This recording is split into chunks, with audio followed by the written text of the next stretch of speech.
भाद्रपद महीने की शुक्ल पक्ष की एकादशी को जलझूलनी या पद्मा एकादशी कहते हैं। इस दिन भगवान करवट लेते हैं, इसलिए इसको परिवर्तनी एकादशी भी कहते हैं। इसके अलावा इसे परिवर्तनी और डोल ग्यारस के नाम से भी जाना जाता है। धार्मिक मान्यतानुसार यशोदा माता ने कान्हा के जन्म के बाद इसी दिन उनका जलिया घाट पूजन किया था, अतः इसे डोल ग्यारस के नाम से भी जाना जाता है।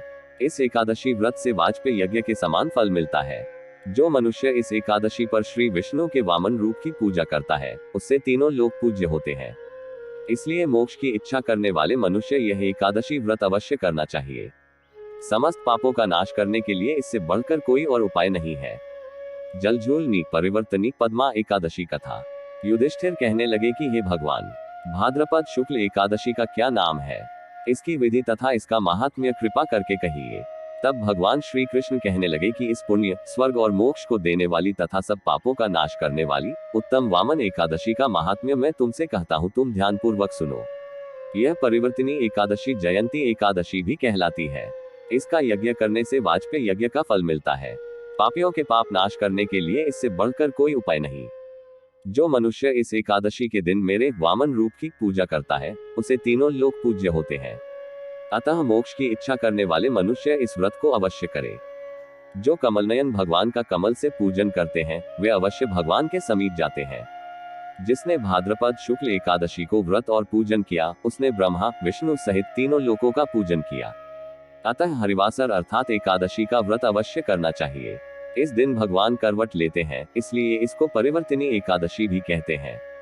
भगवान के वचन सुनकर युधिष्ठिर बोले कि भगवान, मुझे अतिसंदेह हो रहा है कि आप किस प्रकार सोते और करवट लेते हैं तथा किस तरह राजा बलि को बांधा और वामन रूप रखकर क्या क्या लीलाएं की।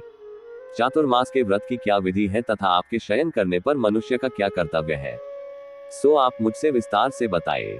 श्री कृष्ण कहने लगे कि हे राजन, अब आप सब पापों को नष्ट करने वाली कथा का श्रवण करें। त्रेतायुग में बलि नामक एक दैत्य था। वह मेरा परम भक्त था। विविध प्रकार के वेद सूक्तों से मेरा पूजन किया करता था और नित्य ही ब्राह्मणों का पूजन तथा यज्ञ के आयोजन करता था। लेकिन इंद्र से द्वेष के कारण उसने इंद्रलोक तथा सभी देवताओं को जीत लिया। इस कारण सभी देवता एकत्र होकर सोच विचार कर भगवान के पास गए। बृहस्पति सहित इंद्रादिक देवता प्रभु के निकट जाकर और नतमस्तक होकर वेद मंत्रों द्वारा भगवान का पूजन और स्तुति करने लगे। अतः मैंने वामन रूप धारण करके 5वां अवतार लिया और फिर अत्यंत तेजस्वी रूप से राजा बलि को जीत लिया। इतनी वार्ता सुनकर राजा युधिष्ठिर बोले कि हे जनार्दन, आपने वामन रूप धारण करके उस महाबली दैत्य को किस प्रकार जीता। श्री कृष्ण कहने लगे, मैंने वामन रूपधारी ब्रह्मचारी बलि से 3 पग भूमि की याचना करते हुए कहा, ये मुझको 3 लोक के समान है और हे राजन, यह तुमको अवश्य ही देनी होगी। राजा बलि ने इसे तुच्छ याचना समझकर 3 पग भूमि का संकल्प मुझको दे दिया और मैंने अपने त्रिविक्रम रूप को बढ़ाकर यहाँ तक कि भूलोक में पद, भुवरलोक में जंघा, स्वर्गलोक में कमर, मह लोक में पेट, जनलोक में हृदय, यमलोक में कंठ की स्थापना कर सत्यलोक में मुख, उसके ऊपर मस्तक स्थापित किया। सूर्य, चंद्रमा आदि सब ग्रहगण, योग, नक्षत्र, इंद्रादिक देवता और शेष आदि सब नागगणों ने विविध प्रकार से वेद सूक्तों से प्रार्थना की। तब मैंने राजा बलि का हाथ पकड़कर कहा कि हे राजन, एक पद से पृथ्वी, दूसरे से स्वर्गलोक पूर्ण हो गए, अब तीसरा पग कहाँ रखूं? तब बलि ने अपना सिर झुका लिया और मैंने अपना पैर उसके मस्तक पर रख दिया, जिससे मेरा वह भक्त पाताल को चला गया। फिर उसकी विनती और नम्रता को देखकर मैंने कहा कि हे बलि, मैं सदैव तुम्हारे निकट ही रहूंगा। विरोचन पुत्र बलि से कहने पर भाद्रपद शुक्ल एकादशी के दिन बलि के आश्रम पर मेरी मूर्ति स्थापित हुई। इसी प्रकार दूसरी क्षीरसागर में शेषनाग के पष्ठ पर हुई।